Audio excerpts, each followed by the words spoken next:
Welcome back. You're watching India Decides 2024 exclusively on DD India, where we're tracking the latest trends and numbers as they're coming in. We're talking about the general election. This is the day when we get to know who forms the government in the country and leads in the parliament. The numbers as they stand at the moment is a little frozen in that figure broadly. The BJP leading on 241 seats. The individual lead I'm talking about. The Congress leading on 94 seats. If you're talking about the alliances, that's where the game gets interesting. The NDA seems to have crossed the halfway mark quite comfortably. It's leading at 292. We do not have the final results as we speak. The India alliance is catching up. It's at 227. Now, all the leads of 543 seats are out. Now, we'll have to wait and see how the leads translate into wins and final results. We'll be tracking them very closely. I'm Shubhendu. I'm back again with my colleague Sakar. Yes, and we continue our rolling broadcast on DD India. And as we move on, let's quickly take a look at the top talking points, the top stories at this hour. Counting of votes underway for India's general elections 2024. BJP leading on all seats in the national capital. Results likely by evening. Early trends also indicate NDA leading on majority seats over Congress-led India alliance. Prime Minister Modi leading from his parliamentary constituency Varanasi. And DD India gets you all news, views, reactions and analysis by expert team. Watch accurate and authentic updates all through the day.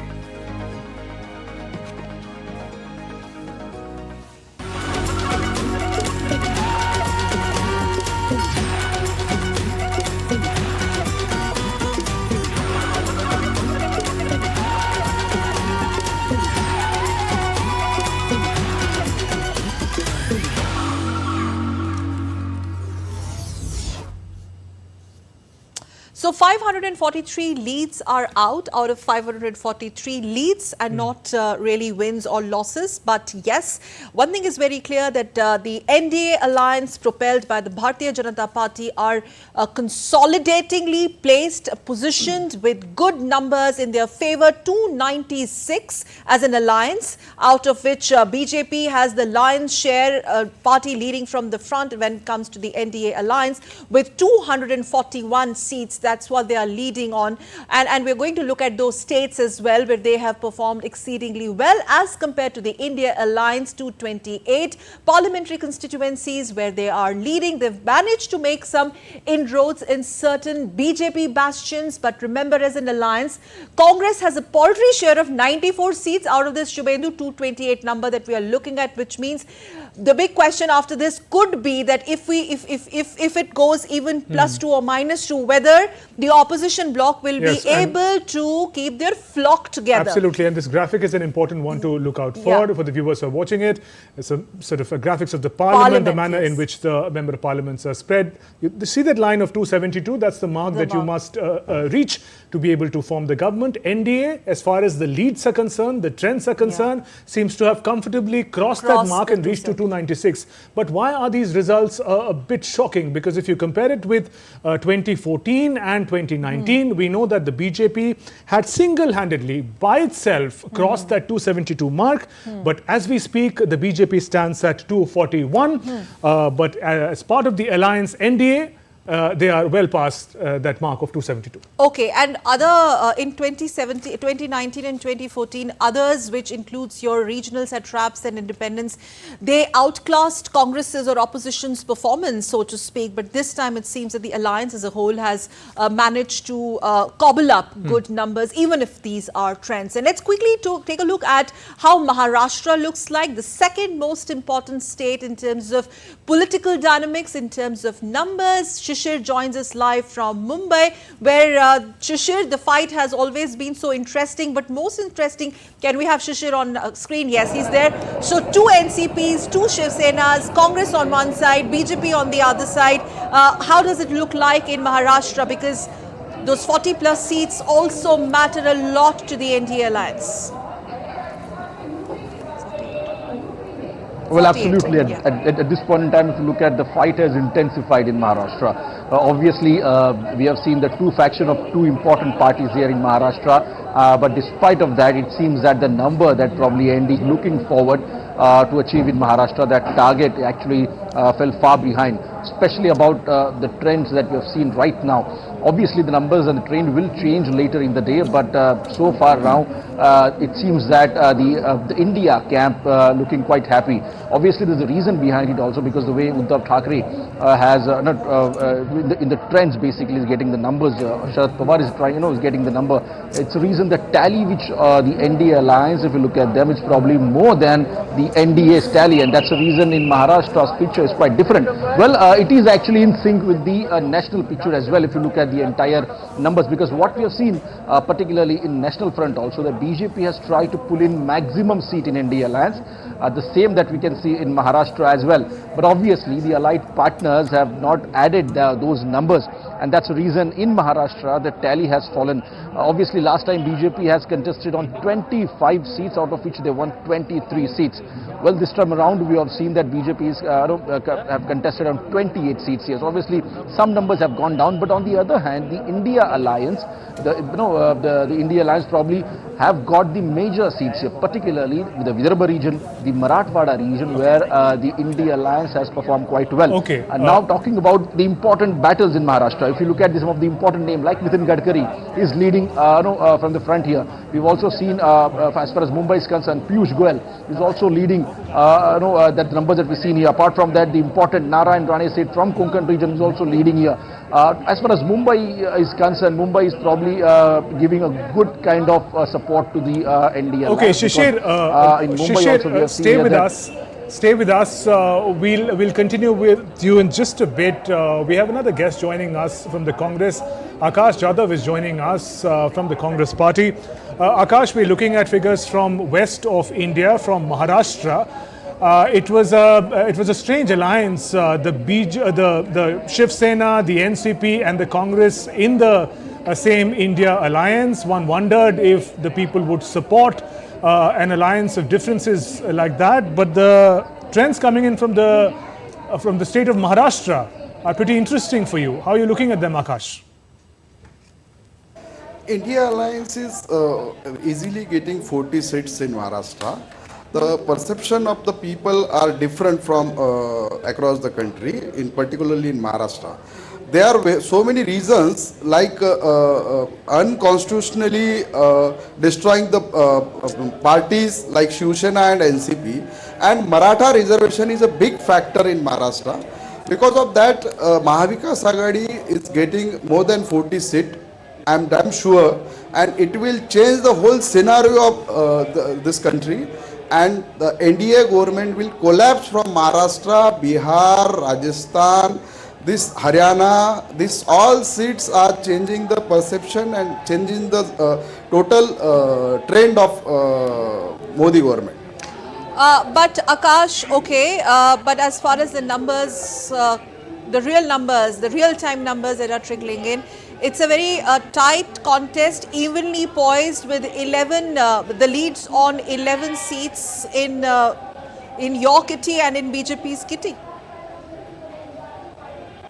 Ma'am, last time we just won 1 seat in Maharashtra.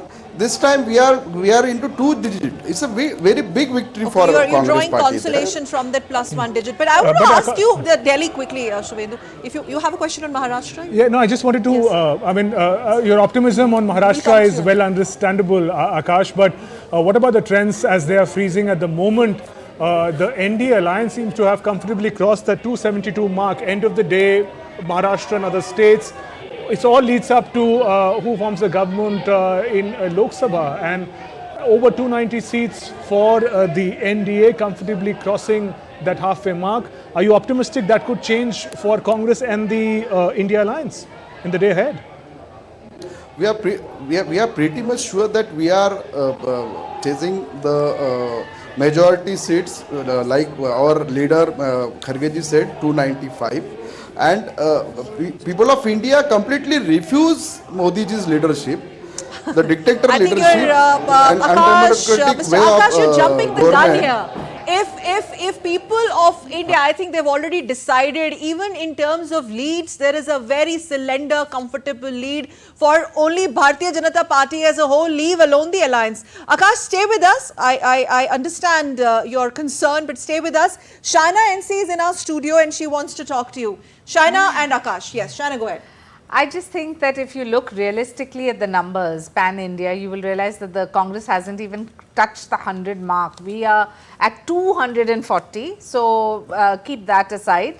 And so much said for the Congress party that was completely in disarray. We all know how they formed an alliance with no ideological leaning with the Shiv Sena and only purely for the lust for power. Okay. And you're right, from one, anything that you're up with is great. But the benchmark being one cannot be a standard to raise when we had the Congress party actually ruling in Maharashtra in the past too. Okay. Having said that, yes, I think there needs to be a little bit of introspection because there are two Shiv Senas, two NCPs, one BJP, one Congress. So, as I said, we as a party are going to ensure that there is that introspection done at every level so that we buck up, because as you see, narratives change even in an assembly election. Like, who thought that Bharatiya Janata Party, after so many years of being in power, would come back to power in Rajasthan, Madhya Pradesh, Chhattisgarh, and with such large numbers. So you win some, you lose some, you learn from it. The learning is more important. Okay. And I think as a party, we have no apology in saying that, yes, we will get our act together. Okay, Akash, would you like to respond to that? Shaina, this is Shaina NC's own state she's talking about. Especially India, Congress's position within the Indian my alliance. humble question to Shaina ji. Hello. Yes, go ahead. Go ahead. My humble question to Shaina ji, that what is about Modi ji's 400 slogan? They are struggling for 273 seats for majority. So don't worry about us. The government since is the 1977, Shaina ji, listen to me completely. First time PM of India, it's trailing in Varanasi. 4 times he is trailing with 13,000 votes. Oh. Okay, so It's I a think very big information loss is for wrong. BJP and credibility of our PM Modi ji. Akash, Your you please information wait is for the wrong. results. I think you'll have Yes. to go back to the drawing board and check And the then current check. leads and trails. Anyway, let's come The back Prime to Minister's yeah. ahead. Before we A PM of India after 1977, this is first time in India happening. No, that is not trend true. is Whole not time But the news is wrong. What PM he's saying is is wrong. trailing. He's not trailing. Our candidate, Mr. Ajay Rai, is much He ahead. is not trailing, sir. Please It- get it your says facts that correct. it's You clear you the are things. judging on one round, the single round, right in the preliminary round of counting. Please get Ma'am, your this facts is correct. happening after And 1977 the in Bharatiya India, Janata in Party history. has set the benchmark so high, and even today at 240, we are leaps and bounds ahead of Shaina, any party. Yes, even All right, as and much in as they fact, would we're have looking at wanted this the to trends. happen. Just a gentle reminder to everyone, we're still looking at trends. Akashji, the performance of Congress and India Alliance that we've also been complimenting is also based on the trends that are coming in. Yes, So these are Shishir. trends and not final results. Let me again go across to our correspondent in Maharashtra, Shishir. Shishir, this contest in Maharashtra was also going to reveal to us the real Shiv Sena and the real NCP is what was being said. Where are we as far as that question is concerned in the trends that are coming in? Well, absolutely. This picture we are seeing, both the sides here. Because why I'm saying is this, because even in the Indie camp, we have seen that Uddhav Thackeray has performed quite well compared to last time also. Even Sharad Pawar is also looking at this trend, and this trend which is coming in so far. The numbers looking quite good for the even the Sharad Pawar party as well. Congress is also, last time actually Congress have managed to get just one seat here, but this time around we have seen here that Congress is doing. But obviously the allied partners, if we take two important parties in consideration, the BJP and the Congress, then BJP probably doing quite well on a single-handedly, but the allied partners probably seems that not doing well and probably looking at this trend probably a burden. On the other hand, it seems that the allied partner in India Alliance doing quite well. Congress obviously managed to to get more seats compared to last time, but still not like what the allied partners are quite doing at some of the level also. So these are two different things that we need to obviously look forward. Well, as far as big names are concerned this time, as rightly said here, but local issues in Maharashtra played an important role this time around, and that's the reason these local issues and the faces is also an important picture in Maharashtra to consider, and that's what we are reflecting probably and see here in these trends so far. Okay, Akash, we understand the little bit of consolation that the Congress party wants to derive from the fact perhaps you have performed a tad bit better than your own expectations. But what explains a complete drubbing in some states like Delhi? How do you explain that? Ma'am, not even in Maharashtra, we are getting very good result in Haryana. I asked you about Delhi. In I Uttar asked you about Pradesh, the we are capital getting contest 7. in Delhi, sir. Yes, Delhi matters. Delhi just counts. it's just trending, ma'am. Okay. Delhi also we are getting 2 seats. China on the It's a win-win situation for us. This all seat we are getting from BJP. BJP losing the number. This is the fact. Worry about yourself. Worry about yourself, because we know Ma'am, how you have had after 6 o'clock, your India Alliance is joining us. Really? Chandrababu Naidu will join us. Oh, is that right? Mr. Bihar Nitish Kumar will join us. Okay, is so that you right? already... You know, there's a saying, sir, that ummeed pe duniya kaayam hai. I'd like to apply this for you. I'm glad that you all have at least stepped out of your comfort zone, but you haven't crossed the 100 mark. So before you visualize the stars and the moon, please understand the ground reality that the Bharatiya Janata Party under the NDA and Prime Minister Modi is forming the government in 2024. Also, Akash ji, Shaina, they haven't even opened their account on any of the seats in Delhi. They may not like it, but Delhi is one state which matters the most. The seat of power where Aam Aadmi Party and Congress hasn't even opened an account. And I mean, what are you going to blame this? This is already 12:18 by studio clock. To come, ma'am. Let complete. Sir, we understand. We're also waiting for some trends to trickle in, but it's already 12:18. Even now, would you say that in Delhi you've lost the plot completely? Whereas NDA has already crossed the magic figure of 270. Ma'am, what about UP? Yes. What about that UP? Yes, we are getting 40 seats there as an India alliance. All right, yes, UP is a state that we must talk about. Shaina, you know, wherever you have had the Congress and BJP in a direct fight, clearly the BJP is leaps and bounds ahead. Wherever you have had these regional players and multiple players and a division of votes, one has seen a kind of breakup. And I think UP is a case study where you have the Samajwadi Party, the BSP. It's an important point, Shaina. In fact, I understand that the BJP Congress direct fight is yielding a particular kind of result. Yes. What about BJP's contest with the India alliance as a whole? How do you see that? And the way it plays out in Uttar Pradesh, that's a fair point. So I think we'll have to look at the numbers finally, but in Uttar Pradesh, clearly the division of vote has worked in various constituencies very differently. Because if you see the referendum and the kind of support we got in 2019, as well as in the assembly elections, and the work which has percolated down to the poorest of poor, here you see a kind of alliance which is only coming into power to defeat BJP. And it has nothing else, no commonality in terms of ideology. Another thing which I want to point out, Shaina, BJP on its whole are on 238, even these are trends. It is much more than what the alliance has managed as a combine, almost there. Yes, So I don't understand. I mean, giving full credit. Very good point. Giving full credit. Akash, one final word from you and then we go to Meghna. Akash, okay, so... Sir, how do you explain that? Yeah, how do you explain Akash this? Yeah, go ahead. The Bharatiya Janata Party even now is at 238, 240 on its own. And your entire so-called Indie alliance of aspirants, stuck on 232. Of all kinds of people who want to be a one-week Prime Minister is 232. So I think you should take cognizance of the numbers. Okay, let Akash respond. BJP's strategy was divide and rule. That we overcome this time.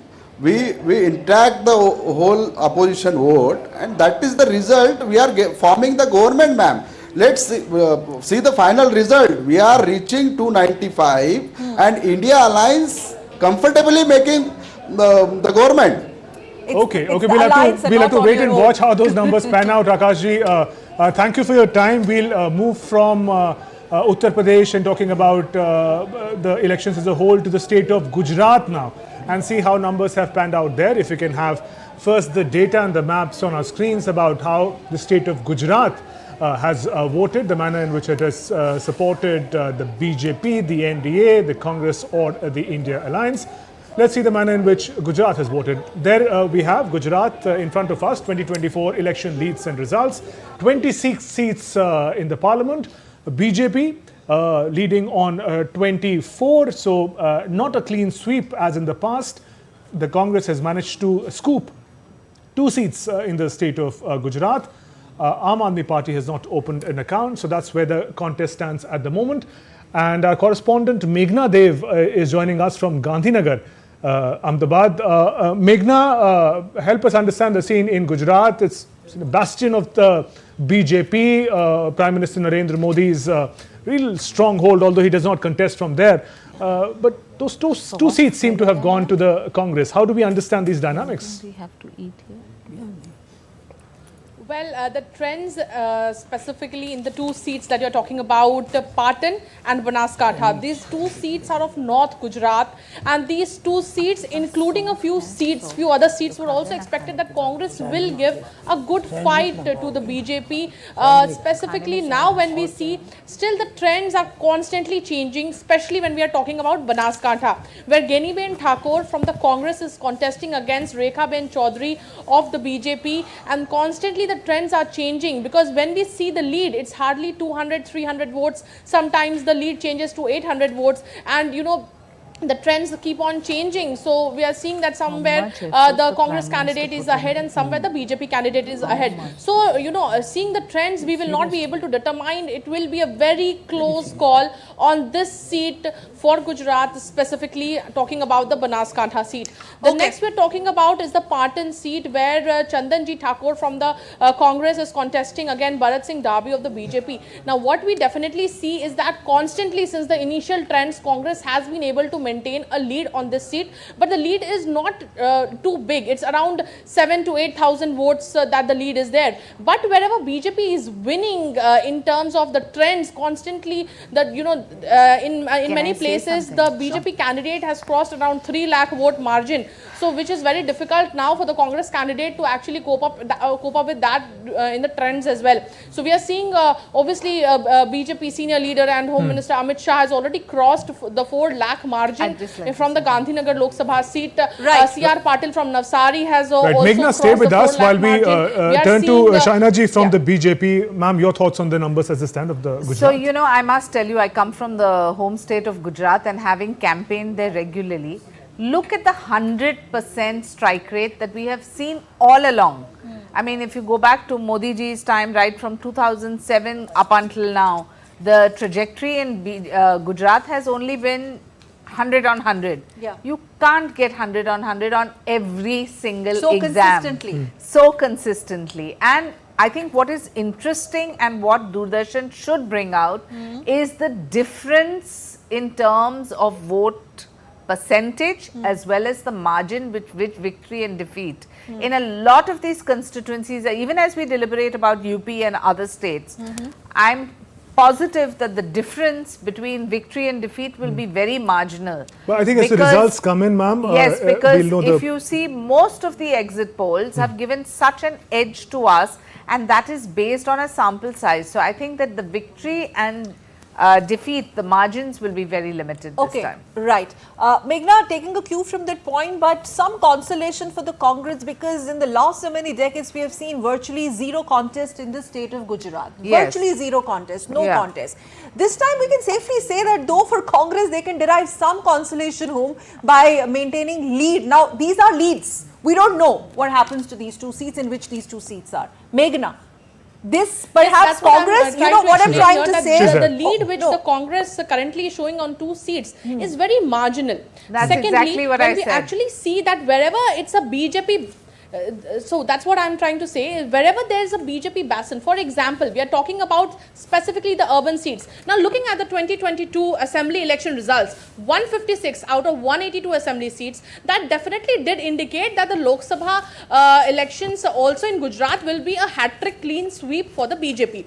Now what we actually saw, obviously the Surat went in BJP's kitty uncontested. The rest of the 25 seats, we are seeing only 2 seats, while it was being predicted that there is a little contest in Junagadh as well. Some contest can be seen in Anand as well, because Amit Chawda was contesting from there from the Congress, but that did not actually make too much of a difference. And what we also see that the vote margin, what we are seeing in trends also, is still as huge as it was in 2019. So what analysis I can make out of this is that the vote percentage might not have deteriorated. Only these 2 seats where there is a marginal lead for the Congress candidate, it may turn into win or lose, but we cannot say it as of now, because it's a very thin margin. This is a big Now first. besides that, Yes. after 2014 and 19, what we see 2009, after 2009, Congress has not managed to win any seat in Gujarat.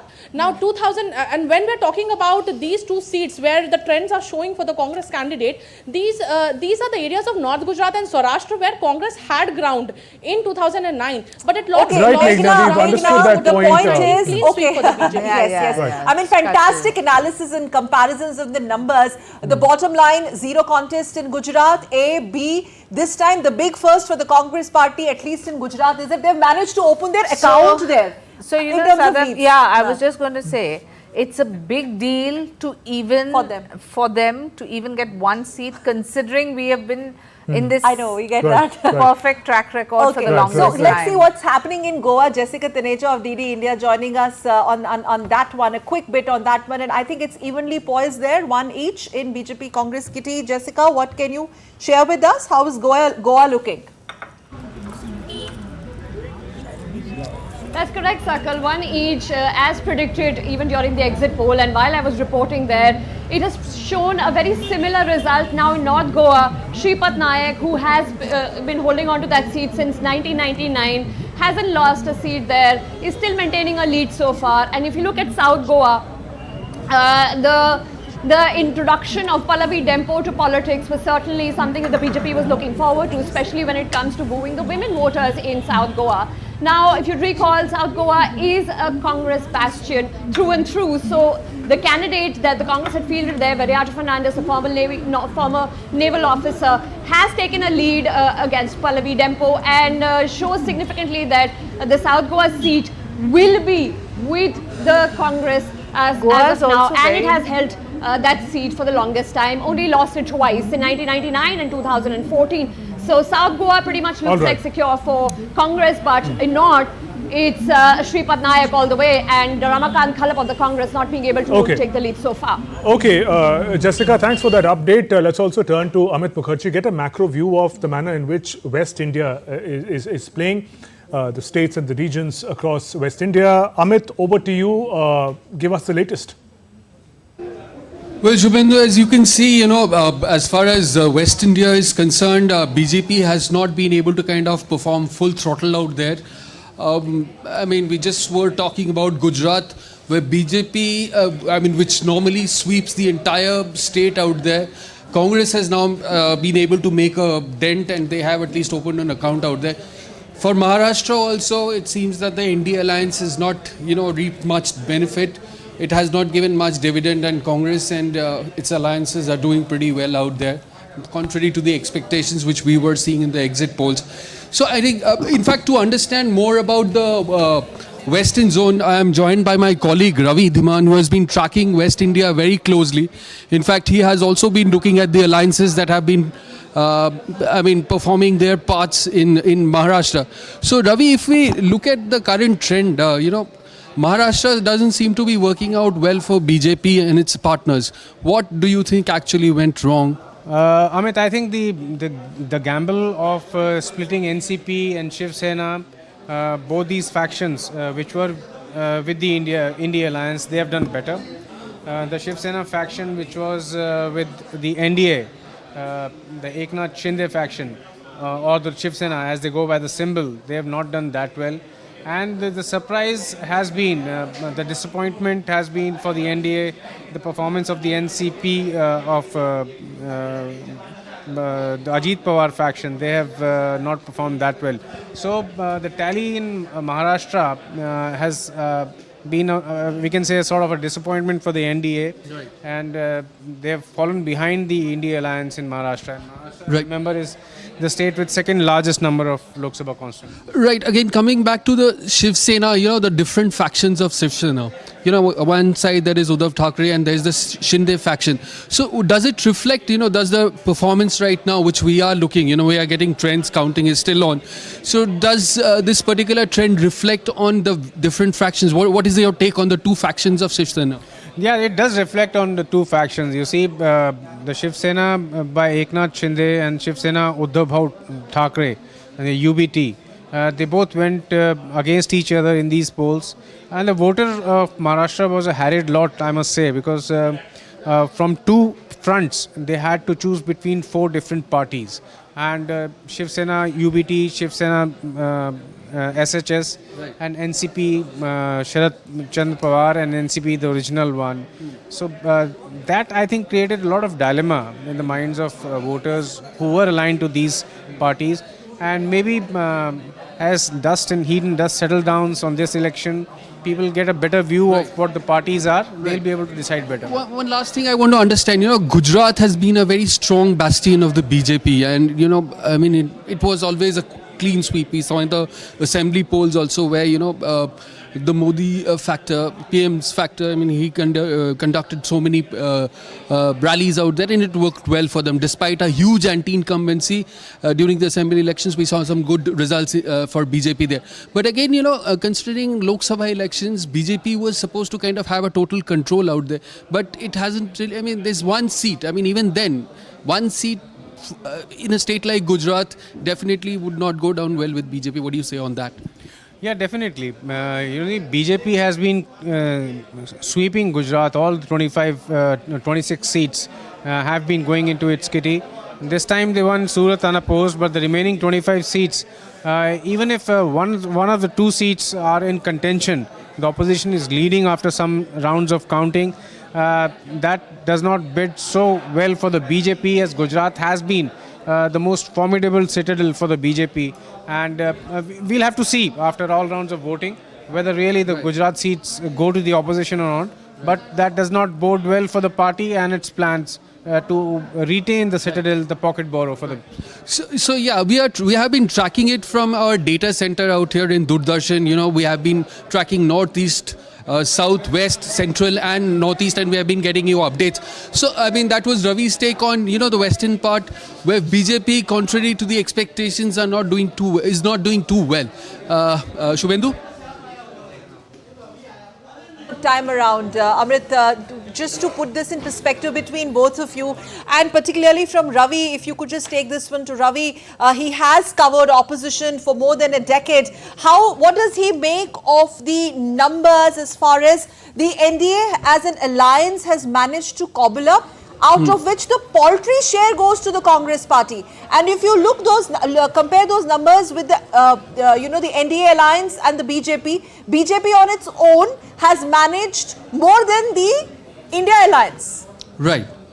So Ravi, again, coming back to Maharashtra again, BJP on its own, let's not talk about the alliance. BJP itself is emerging as the single largest party in Maharashtra. So what do you get on that, vis-a-vis the performance of Congress in Maharashtra? Amit, I must say, Maharashtra has been, for many years, it was a Congress, stronghold. BJP came to power there, it shared the power with Shiv Sena, and again it came, both these parties in coalition came to power and that relation soured. Now BJP is a formidable force in Maharashtra, but if you just look back, have a glance back over the politics of past 6 or 7 months or even 1 year, it has been very confusing time for the voters also. They don't really know which faction to support and which to not support. That is also an important point, which to oppose. So I think, as I said, when the things settle down a bit and they get to know more about the policies and the ideological tilt of the leaders, they'll be able to decide better. As of now, I think it has to do with the anti-incumbency, or it has to do with the pro-incumbency in many seats. So you mean to say that despite Maharashtra being a Congress, bastion, the kind of realignment which has been happening between Shiv Sena and NCP and all those parties, it has not gone down too well with still the voters have been in a state of confusion, right? That's true. Those who have followed Maharashtra politics, they would realize that Shiv Sena's founder, Balasaheb Thackeray's ideology, his policies, his total political orientation was very much anti-Congress. He, throughout his political career, he was at loggerheads with the Congress, opposed its policies. And although he was great friends with the NCP founder Sharad Pawar, but they were politically, opponents. Then it's like, and all of them coming together under one umbrella, joining hands with Congress. Obviously, it's going to confuse the voters, and as I said, it'll take time for them to understand and really make up their mind. So multiple political dynamics in Maharashtra seems to be playing out on the minds of voters who were still not really very sure about the kind of voting they would actually indulge into. Back to you, Sakal. Amit and Ravi for getting us that input. Let me also welcome in our studio, let me welcome a new panelist, Smita Mishra, senior journalist, is joining us now. Welcome, ma'am. Also, Subimal Bhattacharjee, political analyst, focuses also on the developments in Northeast in particular. Smita ji, first, the trends that we are watching since morning today. What is at work? Is it anti-incumbency or pro-incumbency? No, I would say it is not totally anti-incumbency, because if we study the trends of anti-incumbency for any government per se, then no government should be in a position to come back with the people's mandate for the third time. It should actually not come back even for a second time, because anti-incumbency in a parliamentary democracy usually sets in just by the mid-term of the first regime or the first term of a government, whether it is a state government or a union government. So therefore, I think anti-incumbency is only a very small part of this, this package verdict that we are witnessing possibly now. what I was looking for, a word that sort of defines the very enthusiastic results that the BJP and NDA had projected, a 400-like figure. And now looking at a figure where the NDA is forming the government, is crossing that magic number of 272. However, BJP by itself, which it had done in 14 and 19, crossing the mid mark of 272. Yes, agreed. That's not happening this time. But then perhaps if that huge lofty target had not been given by the leadership of the BJP and the government, perhaps they would not even have been able to make it to this point. How do we know how much of dissatisfaction, and more than dissatisfaction, how much of lack of enthusiasm was settling in within the people when you are coming back to power for a third term? Yes, so therefore, look perhaps at the numbers. Now BJP is much far ahead as far as the other alliance partners are concerned. Can we go back to that first plate, please? Because there's absolutely no comparison. Whereas if you look at the India alliance, Congress is not really leading from the front as far as the alliance itself is concerned. Yes. Well, to say, if the alliance was looking at replacing or removing the BJP government, the Modi government, certainly they have not reached that position. However, I will say that the alliance does have some good news, to give solace to itself, among which, for the first time, the Congress is reaching a position where, it had been in a very, very down and out situation for 2 consecutive terms. This time, even if it is reaching, say, close to 100, if not 100, it does mean that some people have definitely voted for the Congress, even if in alliance is one part. The second thing is, the opposition alliance crossing the 200 mark shows that the government which will take oath will not be a kind of a, a heavy majority government that we have seen for the past 2 terms. So in that way, the opposition alliance does have some reasons to give solace to itself. But if the purpose was to remove Narendra Modi and trying to say that we have to save our constitution and democracy, this man must go. Clearly, the people have not. That's a hugely important argument. point, ma'am. When you say that the new government, if the trends convert to results, are not going to result in a sort of majority government that we've seen in the past 2 terms, what does it mean for the BJP, NDA and Prime Minister Narendra Modi to lead with these numbers if they stabilize finally? Well, so as you said, I will talk from the standpoint that these numbers, what we are seeing at the moment. Now, if these numbers stay, then we have seen for 2 consecutive terms Narendra Modi leading an NDA government with full respect and regard to all his alliance partners, but in a seats sharing position where the BJP had more than enough seats by itself. Yes. Now, if these numbers are going to stay, then it definitely means that the partners will be having more say in matters of policy, in matters of political articulation, and in matters there's of a bit of a shocker coming in here where Smriti Irani as of now is trailing in that hot seat of Amethi. A quick one on that. Yes, these are just the trends, but even trailing. And then another shocker for the BJP, trailing Ahluwalia, SS Ahluwalia from that Asansol seat in West Bengal, and key seat in Uttar Pradesh, Azamgarh, where again your BJP's Dinesh Lal Yadav or Niruha is trailing. He is contesting against Samajwadi Party, and Yusuf Pathan there. Not a good news for the Congress party. Adir Ranjan Chaudhary, one of their so-called tallest faces, getting this drubbing from a cricketer turned politician, Yusuf Pathan, in one of the volatile West Bengal constituencies of Behrampur. If you could go to the alliance numbers also before that, Baramati, bastion of the Pawars. It's a family tussle here. Supriya Sule, daughter of Sharad Pawar from the NCP, one of the factions of the NCP, leading opposing family member, I could say, Sunetra Pawar. And in Jammu Kashmir, interesting, Baramulla, which registered the maximum voter turnout, where former Chief Minister Umar Abdullah is leading, and also Kirti Azad, going back to West Bengal, is leading from the Trinamool Congress seat, where yes, that's also a disappointing news coming for the Bharatiya Janata Party in the state of West Bengal. One of their prime front runners, Dilip Ghosh, there trailing as of now in terms of trends. Shubhimal, coming to you, can we have those alliance numbers also? Now for the alliance, now for the alliance, even if Congress is leading in terms of numbers, 236, and can we have the breakup of the India Alliance? That's what we wanted to discuss. It'd be nice if you can show us the data of East India and Bengal as well. I think Subhimal would have particular thoughts on that. Yes, the absolutely. contest is panning out. So this is also this talk about, okay, you managed to do appreciably well in terms of getting numbers, cobbling up numbers, but will India Alliance manage to keep the flock together?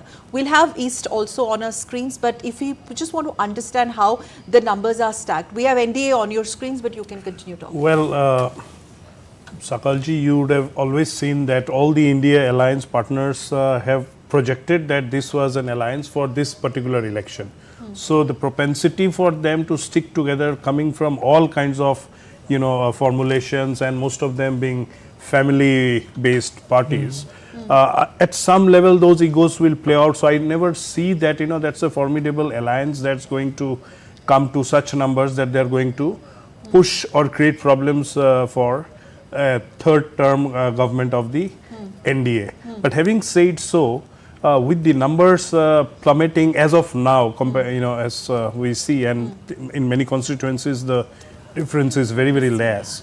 I don't see that the continuity of an NDA government will derail many of the things.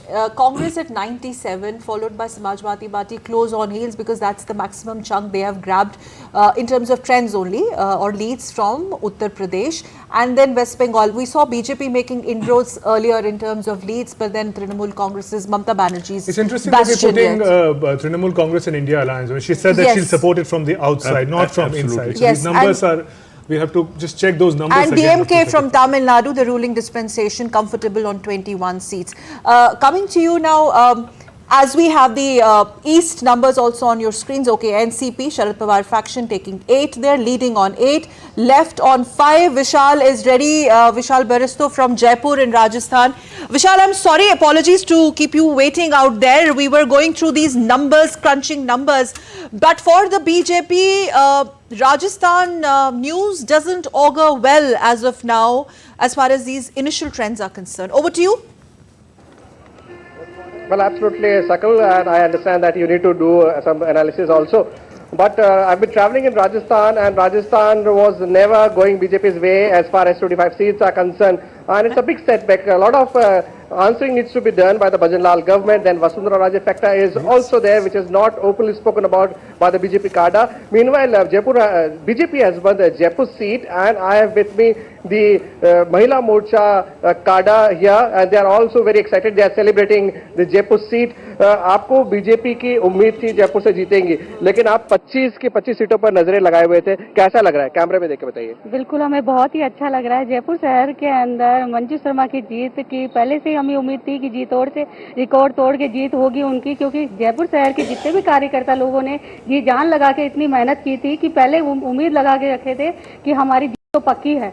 लेकिन कांग्रेस भी अच्छा कर रही है. 12 सीटों पर अभी trends में आगे चल रहे हैं. ऐसा तो एक्सपेक्ट नहीं किया होगा आप लोगों ने? नहीं, बिल्कुल भी नहीं किया था. हमें तो हमारी जीत का था कि हमें 400 पार ही करना था, और हम चाहते भी यही है कि अभी 400 पार होगा. धीरे धीरे अभी लग रही उम्मीद बढ़ जा रही, छोटे छोटे कभी नीचे कभी ऊपर कभी नीचे, पर हमें लग रहा है कि 400 पार धीरे धीरे हो जाएगी. So there you hear, they are still very hopeful, and that sounds quite, I mean, Vishal, we are getting some good news for the BJP in Rajasthan. Finally, they are leading on 14 seats with Congress behind. That's how Rajasthan looks like right now. Vishal, a quick one and then we come back to the guests. BJP on 14, Congress way behind on 8 and others 3. Vishal.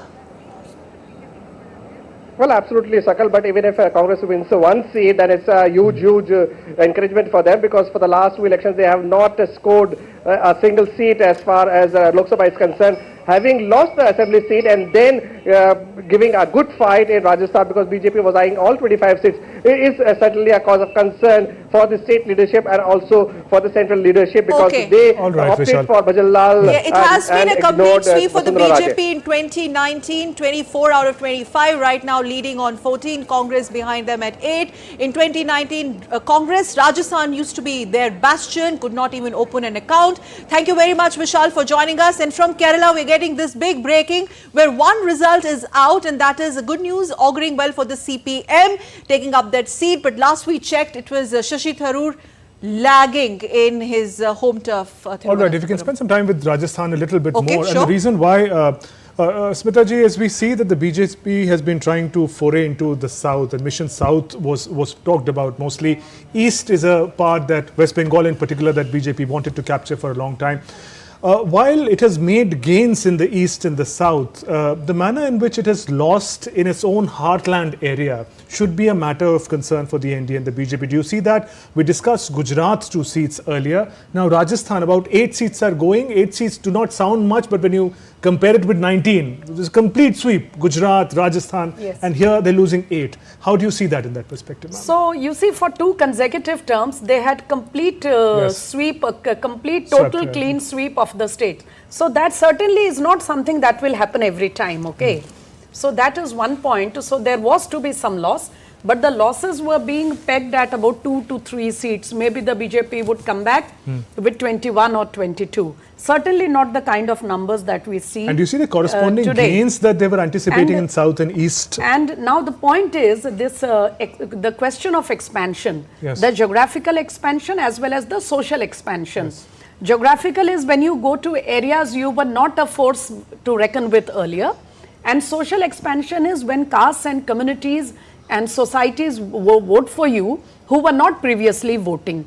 Now, whether the social expansion has happened or not is something we will know only when the micro data of voting comes. But as for the geographical expansion, it has happened because you have to look at Odisha, You have to look at Andhra along with Mr. Naidu's TDP. And we should look at the data from Kerala also. And you must also see Kerala, because don't look at the number of seats in Kerala. We have to see how much of a fight the NDA candidates, BJP candidates are giving. So in that case, in 2019, they couldn't open I their would account. say that the expansion project has not bombed. Okay. It is very much happening.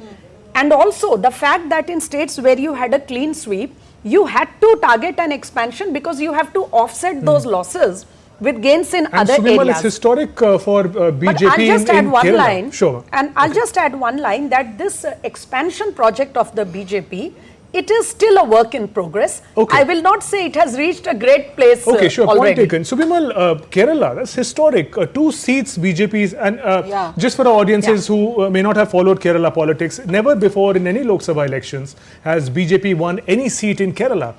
Them winning 2 seats in Kerala is big. Always been a linear fight, LDF, UDF Absolutely. Absolutely. So I think it's a big gain, and there's been a lot of work going on in Kerala for years by the RSS as well as the BJP. And if you see Rajiv Chandrasekhar taking on Shashi Tharoor and leading him, I think Rajiv Chandrasekhar has been one of the very prominent ministers in this government, and the expansion and usage of technology, all of the digital media and everything, this has definitely projected the aspirations that even a lot of the people in Kerala want to show, but because of the nature of the politics there, the nature of the suppression, the nature of the violence and everything, a lot of people don't come out. I think this is the beginning of a much larger and a greater So what journey. according to you, what is the kind of big picture, Subimal, that is emerging as we wait for the east and northeast numbers also? The big